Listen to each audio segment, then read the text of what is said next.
Imagine waking up to this every day. Hi guys, welcome to my house in Bali. If you follow me, you've already seen some photos and videos of this house, and you probably think that I'm some rich, crazy millionaire that's dropping like 20 G a month on this place. And that's not true. Today I'm going to reveal all the secrets of how I live this life.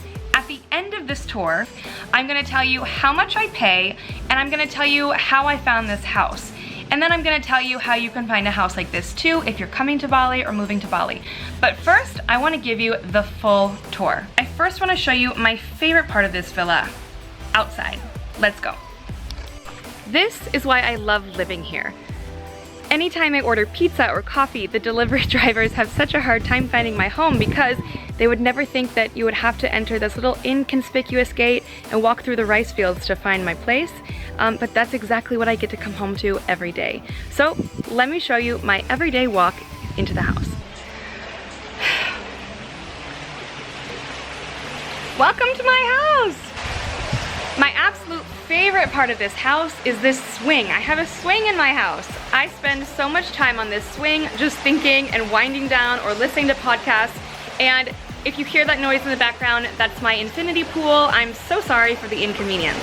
So this house was designed by Singaporean architects, and it's this complete open concept. So there's always a breeze coming through. There's always natural light. I don't have to turn on any lights until the nighttime.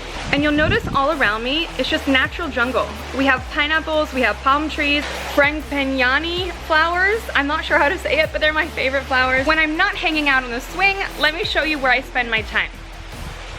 If you work from home or you work on your laptop or you're a writer like me, you know how important it is to have a really nice workspace in your house.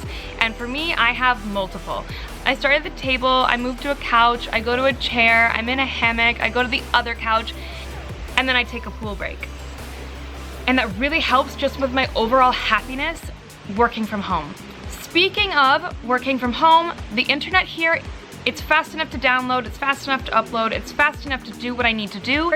And if there are times that something goes wrong with the internet, it gets fixed pretty quickly. I had an issue the other day. I messaged the internet company on my WhatsApp and they sent 2 technicians out within 25 minutes. I could have sworn they were like outside my house waiting for something to go wrong. Maybe they were. When I moved to Bali, I moved here alone. I'm a digital nomad, even though I don't really love that phrase. I work from my laptop and I travel the world, and there's so many people on this island that do the same thing. I've been really lucky to meet those people and create a beautiful little social circle, and this house is perfect for entertaining that social circle. So sometimes at this table I'm working, sometimes I'm eating, and sometimes I'm doing this. Whoa! Now that I'm finally not living out of a suitcase, I can buy groceries and I can cook. I've come a very far way from living in Taiwan, where I lived in an apartment with no kitchen. I cooked literally everything on the floor out of one broken rice cooker, and I used the bathroom as my kitchen sink. Not kidding, it was gross. So now that I've upgraded, let me show you my new kitchen. It has enough counter space. I have a air fryer. If you've never tried an air fryer, try an air fryer. A crock pot, a full ass fridge, an oven, a stove. The best part about moving to Asia is that everything comes furnished. The tables come with the house, the sheets, the artwork, the towels. It's all included. I don't have to do anything or bring anything. I just have to show up and live. So I am a grown-ass woman, but I don't do my own dishes, I don't make my own bed, and I don't do my laundry. And that's because this villa comes with a full staff. And it's not just my villa, most villas in Bali come with full staff. That's because when you live in Bali with the humidity and the rain and the geckos, you need constant upkeep. So this house has to be swept and mopped every day. So I have Teresa, who's my housekeeper, Wayan, who's my gardener and maintenance man, and Kadek, who's my pool guy. They come every day except for Sundays from 9 a.m. to 12 p.m. So that's the nice part about living here, is that everything is taken care of. It's taken me a while to get comfortable with that, with someone doing my laundry and making my bed, but when you run your own business, the ability to just wake up and get straight to work without having to worry about the little incidentals really makes a big difference. And I think I'm ruined for life now. I'm not sure how I'm gonna go back to doing my own dishes. Okay, now you've seen the living spaces, let me show you the bedrooms. This is a 3-bedroom villa, and we are gonna start with the luxury treehouse. So while I call this the treehouse, it really is just a luxury room in a tree-ish, kind of. It has a full bathtub, it has air conditioning, it has a TV with all the channels, and best of all, it has this beautiful wraparound porch with the most gorgeous rice field view ever. Next, let me take you to the guest bedroom. Like most guest bedrooms, I use this one for storage. Now, the best part of this entire house, my room. The fact that I can wake up and dive from my bedroom into my infinity pool is incredible. I actually don't dive, I'm more like slow dip, but if I did dive, this is what it would look like. I have all of the channels, including, oh gross, no. I have all the channels, including English channels and CNN, and sometimes there's the Kardashians on here just to remind me what I'm missing. When I first found this house, I immediately was like, this is too much house for me. And just one person, I can't really handle this much space. And then I saw the bathroom and, well, everything changed. Ever since I was a little girl, baths have been my thing. I love me a good bath to unwind at night. So when I saw this bath, I knew that I had to have this house just for the bath. These bathtubs are made here in Bali. I forget what they're called. They're called this.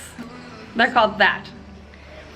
I come here at night, I put some bubbles in the bath, I turn the lights off, I turn the music on, and I can see the stars and the moon from the bathtub. Same goes for the shower. It's an outdoor shower. I do have an indoor shower, but I've never used it before. So that's the end of my house tour, and now it's time to break down how much all of this costs. Okay, moment of truth. How much does all this cost? Per month, I pay 20 million IDR, or 1,400 USD. I don't even think you can get a 1-bedroom apartment in Seattle for 1,400 USD. But here I have a 3-bedroom house with staff and an infinity pool for $1,400 a month. That's crazy. This place does not include electricity. Electricity in Bali is actually pretty expensive. I think I end up paying $100 to $200 a month. So with electricity, I'm paying $1,600 a month. But here's the catch. When you get a longer lease in Bali, you usually have to pay the entire thing up front. So I leased this place for 7 months, so I had to pay $9,800 up front, which kind of puts a damper on just coming over and grabbing a house. The other thing we need to talk about is, how do you find a villa like this? Well, this place I found on Facebook, and most people that I know find their houses on Facebook too. There are Facebook groups that are dedicated just to rentals in this area, which I will put in the link below. But here's the tricky part. When you find a really nice villa, everybody wants to rent it. So you have to be in Bali in order to secure that villa. The second that there's a new villa on the Facebook group, you have to be one of the first people that's like, I'm coming to see it right now. I have cash in hand. If you're coming for 1 month at a time, you usually can't get a lease like this.